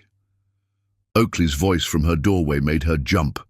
He looked devastating in a fresh suit, his hair still slightly damp from a shower. When had he gotten back to the city? How long had she been lost in her research? "Lots to catch up on," she replied, proud of how steady her voice remained. "The merger won't process itself." Something flickered in his eyes. Concern. Guilt. She couldn't read him anymore, couldn't trust her interpretation of his expressions. Everything she thought she knew about him had been called into question. "About last night," he began, taking a step into her office. "Was a mistake," she interrupted coldly. "One I'd prefer not to discuss in the workplace." He stilled, and for a moment she saw something like pain cross his features. "Callista." "Miss Brett," she corrected, turning back to her computer screen. "If there's nothing else, Mr. Trevor, I have quite a lot of work to do. The Stellar Group representatives will be arriving this afternoon." The silence that followed was deafening. She could feel his eyes on her, could almost hear the wheels turning in his mind as he tried to understand what had changed between the warmth of room 307 and the cold light of morning. "This isn't like you," he finally said, his voice low and intense. "Running away without explanation. There's something else going on." "What's going on is that I had a momentary lapse in judgment." The words tasted like ashes in her mouth. "One that won't be repeated. Now, if you'll excuse me, I need to prepare for the merger meeting." "The meeting's been cancelled." His voice had taken on that dangerous edge she recognized from difficult negotiations. "The Stellar Group's representatives won't be coming today, or any day." Callista's head snapped up. "What?" "I terminated the merger negotiations this morning." He took another step into her office, closing the door behind him. "Care to tell me why you're really here, going through confidential merger documents at dawn?" Her heart raced. The game had changed, but she couldn't tell if she was winning or losing. "I received some concerning information about the true nature of the merger." From James Chen? At her startled look, he smiled grimly.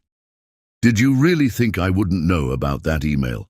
The one detailing a hostile takeover plan that would give me unprecedented power and eliminate certain inconvenient positions. Including mine, she said softly. Including yours. He moved to stand directly in front of her desk, his presence filling the room like a gathering storm. Tell me something, Callista. Did you read the timestamp on those documents? Did you notice who authored them? She frowned, pulling up the files again. The timestamps were from 6 months ago, and the author, the Stellar Group's CEO, she whispered, the pieces starting to fall into place. This was their plan. Their attempt to take control of my company, yes. Oakley's voice was gentle now.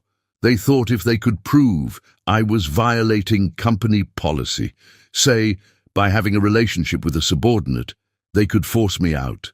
The policy changes weren't about giving us freedom, they were about setting a trap. But you said the restructuring, my promotion, are exactly what I told you they were. Real changes, real opportunities, real feelings. He rounded her desk, turning her chair to face him. I terminated the merger because I found evidence they were planning to use last night against us. Someone at the inn worked for them. Probably tipped them off about our situation. Callista's mind reeled. Mrs. Whitman? Her grandson sits on their board. Oakley knelt before her chair, taking her hands in his. I was trying to protect you. The merger documents you saw were their plan, not mine. I thought if I could handle it quietly, you'd never have to know how they tried to use us. Why didn't you tell me? The hurt in her voice was real now, but for a different reason. Because I wanted last night to be about us. Just us. Not corporate espionage or hostile takeovers or any of the ugly parts of this business. His thumbs traced patterns on her palms. I love you, Callista. Everything I said in that room was true. Everything I felt was real. Tears spilled down her cheeks, relief and residual fear and love, all mixing together. I thought, when I saw those documents, you thought I'd manipulated you, used you. The pain in his voice matched her own. I would never do that to you. Never. She leaned forward until their foreheads touched, breathing in his familiar scent. I'm sorry I doubted you. Sorry I ran. I'm sorry I didn't tell you everything. He reached up to wipe away her tears. No more secrets. No more hidden agendas. From now on, we face everything together. Deal? Deal, she whispered, and sealed it with a kiss that tasted of salt and promises. Outside her office window, the morning sun had turned the ice-covered city into a glittering wonderland. The storm had passed, leaving behind a world transformed, much like the truth had transformed their understanding of each other. They had weathered their first real test, faced their fears and doubts, and emerged stronger. The merged company would never happen now, but something better had taken its place. Trust, tested by fire and ice, proven in the crucible of almost betrayal. And as Oakley pulled her into his arms, right there in her office where anyone could see, Callista realized that some risks were worth taking, some rules worth breaking, for the kind of love that could survive both storms and secrets. Chapter 9. Corporate Shadows. Weeks passed in a blur of corporate restructuring and carefully navigated transitions. Callista had moved to a new office on the 39th floor, no longer within sight of Oakley's door, but with an even more impressive view of the Sierra Nevada mountains. The same mountains that had witnessed their transformation from CEO and executive assistant to something far more complex and beautiful. The afternoon sun streamed through her floor-to-ceiling windows as she reviewed the latest batch of internal documents. Her promotion to Chief Strategy Officer had been announced the day after the failed Stellar Group merger, along with a complete reorganization of Trevor Innovations' corporate structure. The board had been initially skeptical, but Callista's track record spoke for itself. A knock at her door made her look up. Margaret Chen, James Chen's wife and head of human resources, stood in the doorway with an expression that made Callista's heart sink. "Do you have a moment?" Margaret asked, her normally warm voice tight with concern. "There's something you need to see." Callista gestured to the chair across from her desk, noting how Margaret closed the door before sitting. "What's wrong?" "These came across my desk this morning." Margaret placed a thick folder between them. "Someone's been doing some digging into the night you and Oakley spent at Pinecrest Inn. The memory of that night, the storm, the confessions, the almost betrayal and ultimate truth flashed through Callista's mind." "The Stellar Group?" "No." Margaret opened the folder, revealing photographs. "Someone inside Trevor Innovations, someone who doesn't approve of your rapid advancement." The photos were grainy but clear enough. Callista and Oakley entering the inn, standing close at the front desk, his coat around her shoulders. Innocent moments made to look suspicious by the lens of corporate politics. "Who?" Callista asked, though she already had her suspicions. "Victor Davidson." Margaret named the board member who had most vocally opposed Callista's promotion. "He's building a case to challenge your appointment, claiming your relationship with Oakley influenced the decision." A month ago, this kind of threat would have terrified Callista. Now she felt only a calm determination. "Let me guess. He's demanding my resignation in exchange for keeping quiet." "He's presenting his evidence to the board tomorrow morning." Margaret's eyes held both warning and sympathy. Unless I step down quietly." Callista stood, moving to the window. The mountains were shrouded in clouds today, reminding her of that fateful storm. "What does Oakley know about this?" "Nothing yet. I came to you first, hoping we could handle this internally." Callista turned back to her mentor and friend. "You know, the night of that storm, I learned something important about corporate politics. The truth isn't always what it appears to be at first glance." She moved back to her desk, pulling up files on her computer with swift efficiency. "Before we discuss Victor's demands, I think you should see these." Documents filled her screen, emails, financial records, meeting minutes, all pointing to a pattern of behavior that would interest the SEC considerably.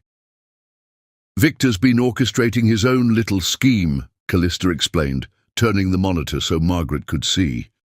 "Using board information to manipulate stock trades through shell companies.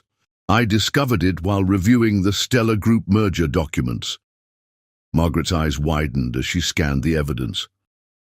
"How long have you known about this?" "Since my first week as CSO. I was waiting to bring it to the board until I had compiled everything." Callista's smile held a hint of steel. "I learned from Oakley that timing is everything in corporate warfare." "You've changed," Margaret observed, but her tone held approval. The Callista I knew before would have been devastated by these photos, worried about appearances and propriety. The woman in those photos was afraid of breaking rules, afraid of appearing unprofessional. Callista touched her screen, bringing up one final document. "But that night taught me that sometimes the most professional thing you can do is fight for what's right, regardless of how it might look." The document was a complete proposal for a new corporate governance structure, one that would modernize Trevor Innovations' approach to workplace relationships while strengthening ethical oversight. "I've been working on this since my promotion," Callista explained. "It addresses everything: conflict of interest protocols, performance review standards, ethical guidelines. Victor's attack actually gives us the perfect opportunity to implement it." Margaret studied her with new respect. "You knew this was coming." "I knew someone would try something like this eventually. Office politics doesn't change overnight, even when policies do." Callista sat back in her chair, projecting the calm confidence she'd learned from Oakley. "The question is, what do we do with this information?" Before Margaret could respond, another knock interrupted them. Oakley stood in the doorway, his expression serious. I just heard about Victor's plans for tomorrow's board meeting. Callista met his eyes across the room, seeing the mixture of concern and pride there. Perfect timing. We were just discussing how to handle it. He entered, closing the door behind him. The energy in the room shifted with his presence, but not in the way it once would have. This wasn't CEO Oakley Trevor entering his executive assistant's office. This was her partner, joining a strategic discussion as an equal. I assume you've already figured out 3 different ways to handle this? His smile held intimate knowledge of her capabilities. 4, actually. She turned her monitor so he could see the documents. Though I think option 3 has the most potential for long-term positive change. Margaret looked between them, shaking her head in amazement. You two really are perfect for each other, aren't you? She makes me better, Oakley said simply, moving to stand behind Callista's chair, both professionally and personally.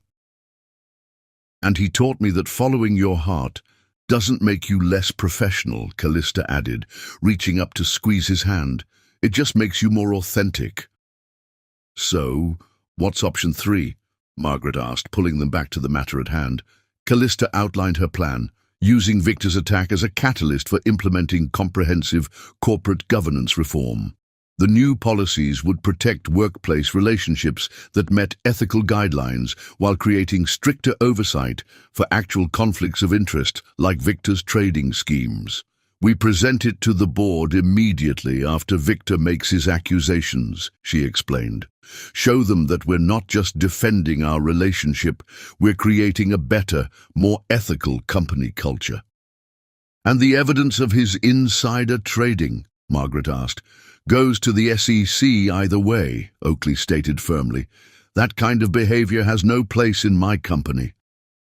Our company, Callista corrected gently, the reforms make that official too. More distributed leadership, better checks and balances. Like I said, Oakley smiled, she makes me better. They spent the next hour refining the strategy, Margaret's HR expertise, helping strengthen the new policies. By the time she left, the sun was setting behind the mountains, painting Callista's office in shades of gold and rose. You're incredible, Oakley said once they were alone, pulling her up from her chair into his arms. You turned a potential scandal into an opportunity for positive change. I learned from the best. She leaned into his embrace, remembering how far they'd come from that stormy night. Though I still can't believe Victor thought some grainy photos would be enough to break us up. He doesn't understand what we have. Oakley's voice was soft against her hair. He sees a cliché. Boss and assistant having an affair. He can't comprehend a genuine partnership of equals. His loss. Callista pulled back to meet his eyes. Ready to shake up the corporate world again tomorrow? With you by my side? Always. He kissed her softly, then more deeply, until the last rays of sunlight had faded from the sky. Tomorrow would bring its challenges. A hostile board member, new policies to implement, a company culture to transform. But they would face it together. Stronger for every storm they'd weathered, every shadow they'd illuminated, every boundary they'd redefined. And as they left the office that evening, hand in hand without caring who saw, both knew that some love stories weren't about breaking rules. They were about writing new ones, better ones, ones that recognized that the heart's wisdom could coexist with professional excellence, that passion and competence weren't mutually exclusive, that the greatest innovations often came from daring to challenge the status quo. The mountains stood sentinel against the darkening sky, their peaks still holding the memory of that transformative storm.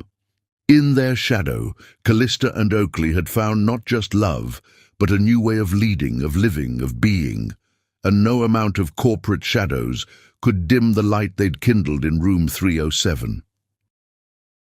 Chapter 10. Winter's return. Exactly 1 year had passed since the storm that changed everything. The Sierra Nevada mountains wore their winter coat proudly, snow-capped peaks gleaming against a crystal-clear sky. Callista Brett stood at her office window, watching the sun set behind those familiar peaks, her mind drifting back to that fateful night at Pinecrest Inn. The past year had been transformative for both Trevor Innovations and its leadership. The corporate governance reform she'd implemented had become a model for other companies, earning recognition from industry leaders and business publications. Victor Davidson's attempted power play had backfired spectacularly, leading to his resignation and a stronger, more ethical board of directors. But more than that, the year had proved that love and professional excellence could coexist beautifully. Callista's work as Chief Strategy Officer had driven the company to record profits, while her relationship with Oakley had deepened into something that made both of them better leaders and better people. A light knock on her door interrupted her reflection. Margaret Chen stood there, smiling mysteriously. "Your car is waiting downstairs," Callista frowned. "I didn't order a car." "No, but someone who loves you did." Margaret's eyes twinkled. "He said to tell you to trust him, just like you did a year ago today." Understanding dawned, sending a flutter through Callista's stomach. She gathered her coat and bag, trying to suppress her smile. "Any hints about where I'm going?" "Just that you might want these." Margaret handed her a small overnight bag. "I took the liberty of packing some essentials, including that blue silk nightgown you bought last month." "Margaret!" Callista felt her cheeks warm, even as she accepted the bag. "I can't believe you've become his co-conspirator. Someone has to help him surprise the most organized woman in Nevada." Margaret shooed her toward the elevator. "Go. Be romantic. The company won't fall apart without you for one night." The private elevator, another perk of her C-suite position, whisked her to the lobby. Outside, a familiar midnight blue Audi RS7 waited, its engine purring in the cold evening air.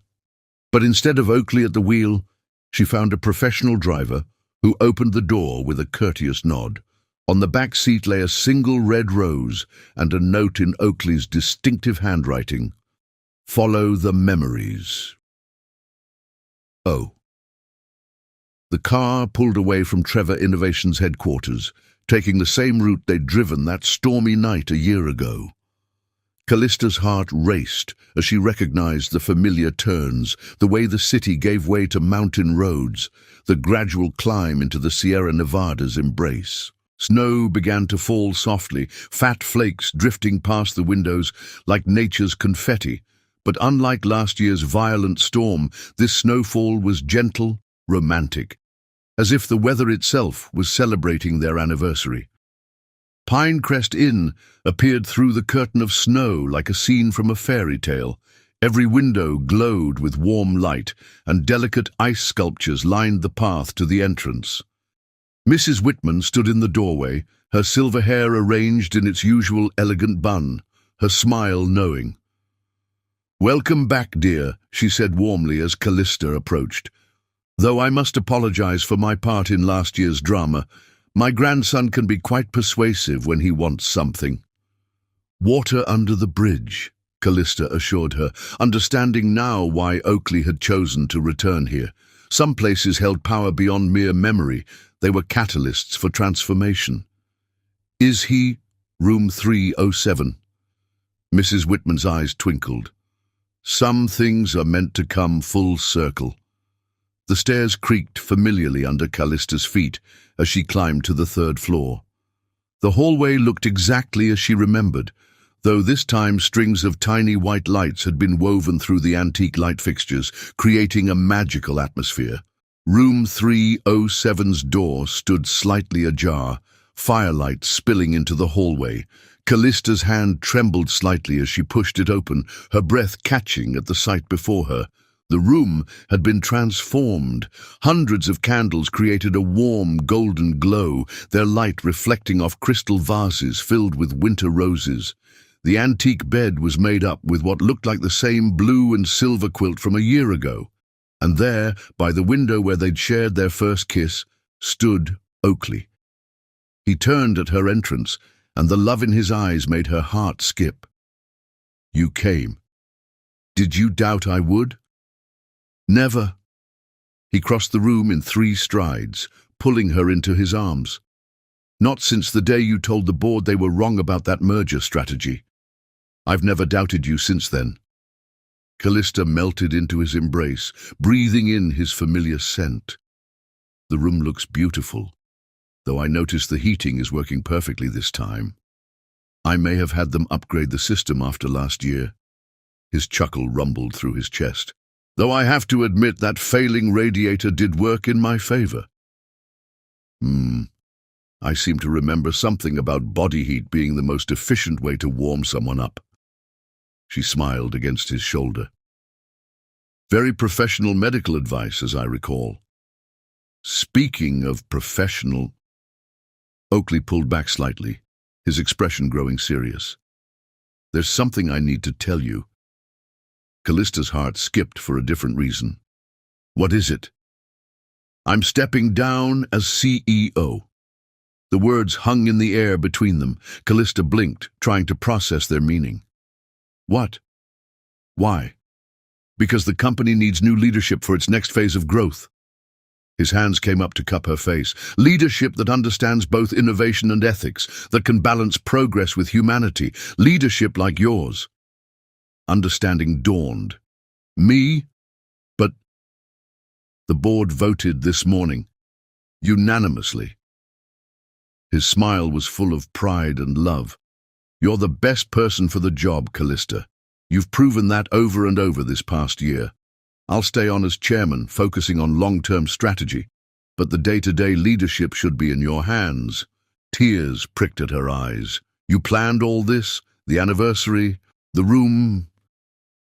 "I wanted to bring you back to where it all began, where we first chose to trust in something bigger than ourselves." He brushed away a tear that had escaped down her cheek. "But I have one more question to ask, one that has nothing to do with corporate titles or professional advancement." Callista's heart stopped as Oakley stepped back and lowered himself to one knee. From his pocket he produced a ring that caught the candlelight like captured starfire. "Callista Brett," he said softly, his voice full of emotion. "A year ago in this room you taught me that some rules are meant to be broken, and some love stories are worth any risk. You've made me a better leader, a better man, and a better human being. Will you make me the happiest man in Nevada and agree to be my wife?" Time seemed to stand still, just as it had that first night. The snow fell softly outside, candles flickered, and 2 hearts beat in perfect synchronization. Callista looked down at this man who had transformed from her boss into her partner, who had proven that love could coexist with ambition, who had helped her become the woman she was always meant to be. "Yes," she whispered, then louder, "Yes." The ring slid onto her finger as if it had always belonged there. Oakley stood and pulled her into a kiss that tasted of joy and promise and future mornings. Outside, the snow continued to fall, blessing their reunion with winter's gentle touch. Later, much later, as they lay tangled in the blue and silver quilt, Callista traced patterns on Oakley's chest. "Did you really plan all this? The CEO position, the proposal?" "I planned to make you CEO months ago," he admitted, capturing her hand and kissing her fingers. "You earned that completely on your own merit. The proposal... I've been carrying that ring for weeks, waiting for the perfect moment. When I realized today was our anniversary, it felt right to bring us back here." "Back to where we stopped pretending," she murmured. "Back to where we started being real." He pulled her closer. "Though I have to say, I like this snowfall much better than last year's storm." "I don't know." Callista propped herself up to look at him, love and mischief dancing in her eyes. That storm brought us together, changed everything. We would have found our way to each other eventually, Oakley said with certainty. Some love stories are inevitable. Like a CEO falling for his executive assistant, she teased. Like two people who were meant to be partners finding each other despite every obstacle. He kissed her softly. Though I have to admit the storm did speed things up considerably. Outside, the snow continued to fall, coating the world in fresh possibility. Room 307 held them in its warm embrace, witness once again to a love that had redefined corporate boundaries and personal limits. The mountains stood sentinel against the night sky, their peaks touching stars that seemed to shine especially bright for this moment, this couple, this perfect completion of a circle that had begun in ice and storm and ended in warmth and certainty. And somewhere in the inn below, Mrs. Whitman smiled knowingly, understanding that sometimes the best love stories started with a storm and ended with gentle snow, transforming everything in between. Chapter 11. The Real Merger. Spring had touched the Sierra Nevada mountains with gentle fingers, melting snow into crystal streams and coaxing wildflowers from the earth. But today, Pinecrest Inn wore a mantle of white once more, not from nature's hand, but from thousands of winter roses and delicate white lights that transformed the historic building into something magical. Callista stood before the antique mirror in room 307, her heart thundering in her chest. The wedding dress she'd chosen was a masterpiece of silk and lace, its color matching the pure white of fresh snow. Her dark skin glowed against the fabric, and her braids had been woven with tiny crystals that caught the light like captured stars. "You look absolutely perfect," Margaret Chen said, adjusting the dress's train. "Though I still can't believe you chose to have the wedding here." "Where else?" Callista smiled, touching the antique key to room 307 that hung on a delicate chain around her neck, Oakley's gift that morning. "This place changed everything." Mrs. Whitman appeared in the doorway, her eyes misty. "The guests are ready, and that handsome groom of yours is about to wear a hole in the floorboards downstairs." Callista laughed, imagining Oakley, always so composed in board meetings, pacing nervously before their wedding. "How does he look?" "Like a man who can't believe his luck," Mrs. Whitman replied with a knowing smile. "Though if you ask me, you're both equally blessed to have found each other." The old innkeeper had become something of a fairy godmother to them over the past months, helping plan the intimate wedding with enthusiasm that made up for her previous deception. Her grandson's involvement with the Stellar Group's attempted takeover had been forgiven, transformed into a story they now told with laughter rather than pain. A soft knock at the door announced the arrival of James Chen, who had agreed to walk Callista down the aisle. His eyes widened at the sight of her. "Well, if any of the board members still had doubts about your ability to handle both personal and professional responsibilities, this vision in white would silence them. The board's opinion of my personal life stopped mattering the day I became CEO," Callista reminded him with a smile. The past 6 months had proven she could lead Trevor Innovations with the same excellence she'd shown as CSO, while planning a wedding that would be talked about in Nevada society for years to come. "Speaking of which," Margaret produced an envelope from her clutch, "the latest quarterly reports came in this morning. Best numbers in company history." "Not today," Callista said firmly, though her fingers itched to reach for the envelope. "Today isn't about market shares or profit margins." "There's our bride," Mrs. Whitman approved. "Now, shall we get you married before that nervous groom of yours wears out my antique carpets?" The small wedding party made their way downstairs, where the inn's grand staircase had been decorated with cascading winter roses and twinkling lights. Music drifted up from below, not the traditional wedding march, but a soft piano rendition of the song that had been playing in Oakley's car that stormy night a year ago. At the bottom of the stairs, Through the windows of the inn's conservatory where the ceremony would take place, Callista caught a glimpse of Oakley. He stood tall and handsome in his tuxedo, snow-capped mountains visible through the glass walls behind him. Even from this distance, she could see the emotion on his face as he spoke with his best man. "Ready?" James asked softly, offering his arm. Callista took a deep breath, remembering another moment of decision in this very building. Just as she had chosen to trust her heart that night, she now chose to step forward into a future bright with promise. The ceremony space was intimate but stunning. The conservatory's glass walls and ceiling had been draped with sheer white fabric and twinkling lights, creating the effect of being inside a snow globe. The guests, a carefully chosen group of family and close friends, turned as the music changed and the doors opened. But Callista saw only Oakley. His eyes locked with hers across the space between them, and in that moment, every doubt, every fear, every corporate battle and professional struggle faded away. This was what they had been moving toward since that first board meeting when she dared to challenge him. She floated down the aisle on James's arm, her heart singing with each step that brought her closer to the man who had transformed from her boss into her partner, her love, her future. Oakley's eyes shone with tears as she reached him, his hand trembling slightly as he took hers.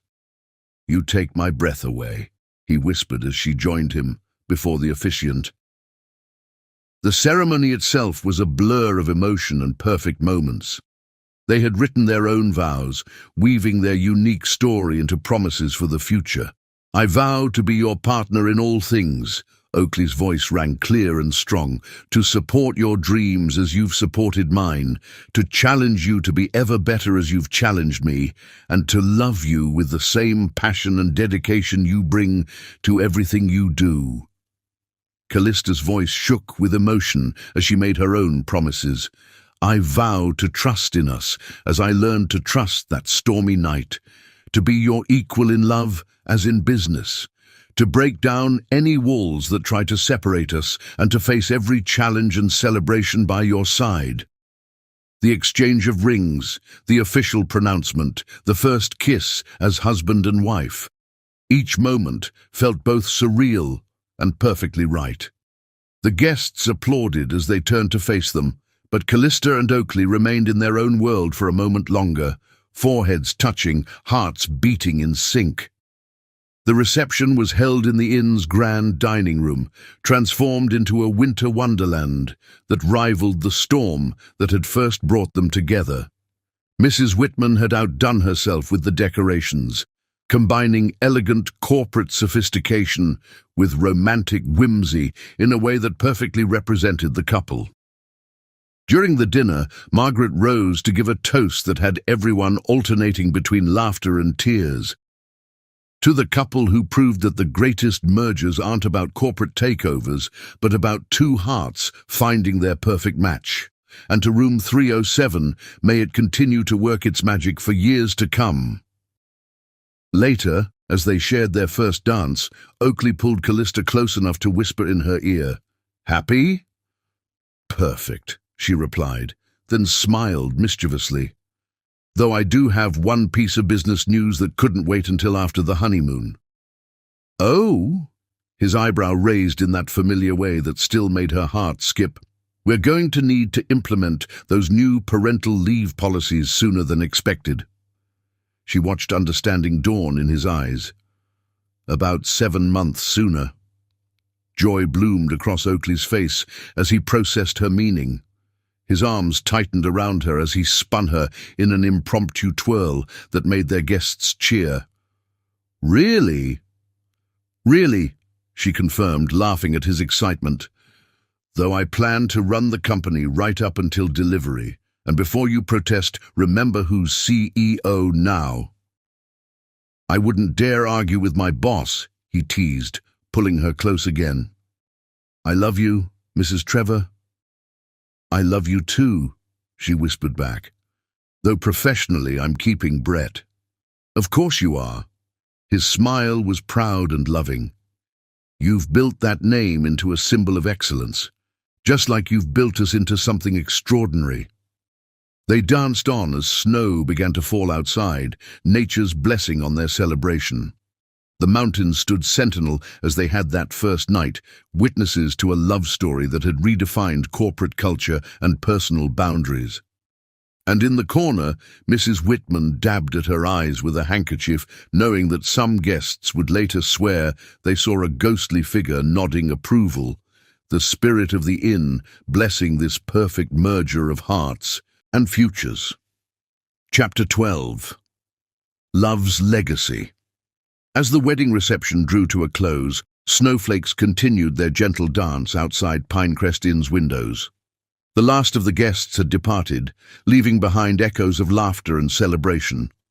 Callista and Oakley stood in the conservatory, his arms wrapped around her from behind as they watched the snow transform the world into a pristine canvas.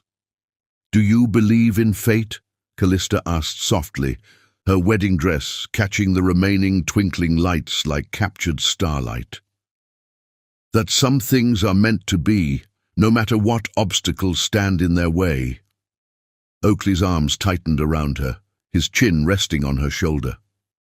"I believe in courage," he replied, "the courage to recognize what's real and fight for it, even when the world says you shouldn't." She turned in his embrace, the news of their coming child still a joyful secret between them. Like a CEO falling in love with his executive assistant.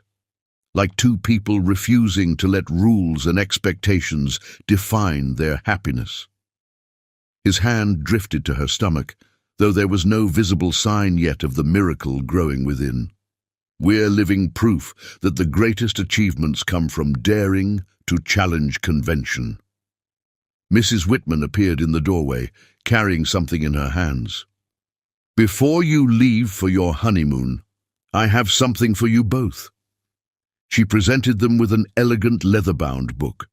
"I've kept this inn's guest book for 40 years, recording the stories of those who found love within these walls.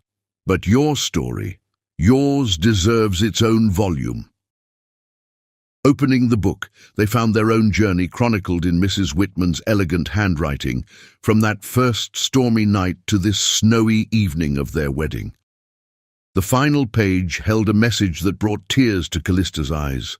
"To those who find this story in years to come, let it be known that true love isn't about breaking rules, but about having the wisdom to recognize when the rules themselves need to change."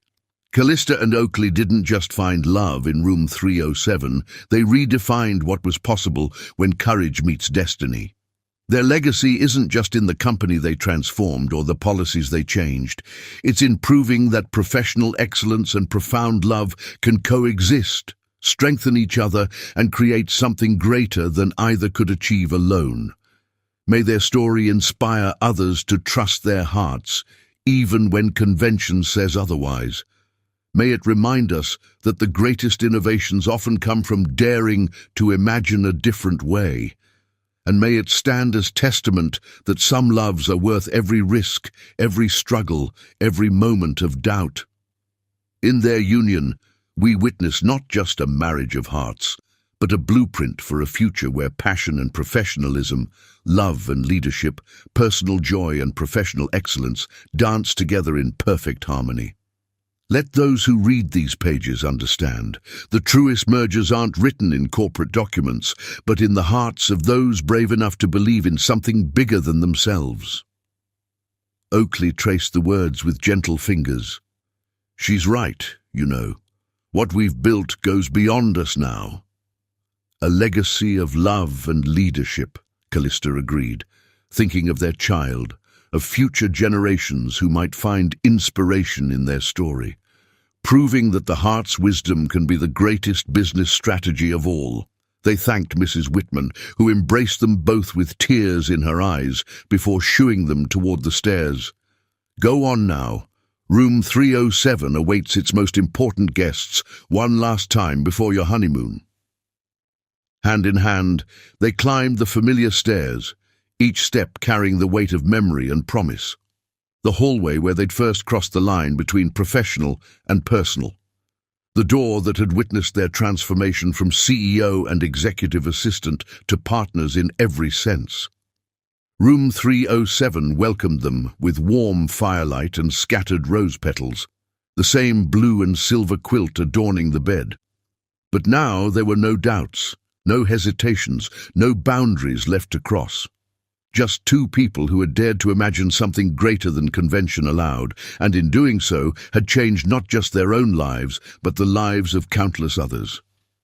"To us," Oakley said softly, pulling Callista into a kiss that held all the passion of their first night together, tempered now with the certainty of their shared future. "To love's legacy," she whispered against his lips, "and to all those who might find courage in our story to write their own." Outside, the snow continued to fall, blessing their union just as that long-ago storm had blessed their beginning.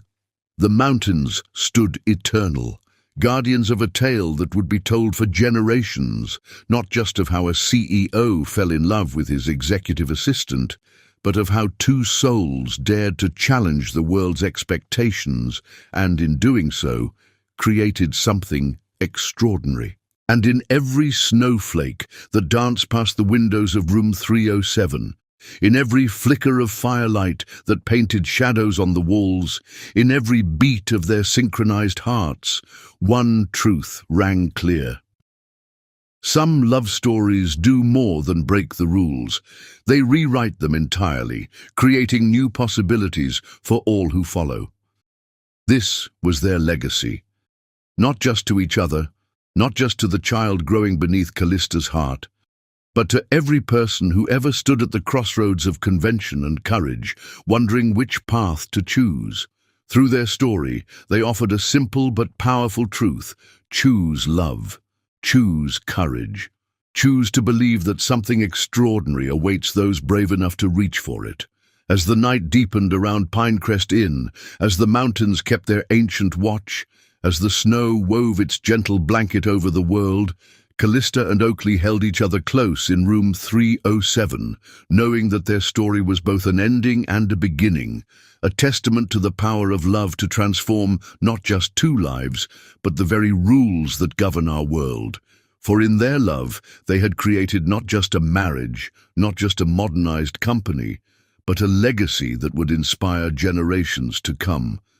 A legacy that whispered, some rules are meant to be broken, some loves are meant to be fought for, and the greatest achievements come from daring to believe in the power of two hearts beating as one. Their story had begun in ice and storm, transformed through courage and trust, and culminated in this perfect moment of snow-blessed promise. And in every word written in Mrs. Whitman's leather-bound book, in every policy changed at Trevor Innovations, in every life touched by their example, one truth would remain eternal. Love, when it's real, has the power to change not just two lives, but the entire world. The end. Subscribe if you loved.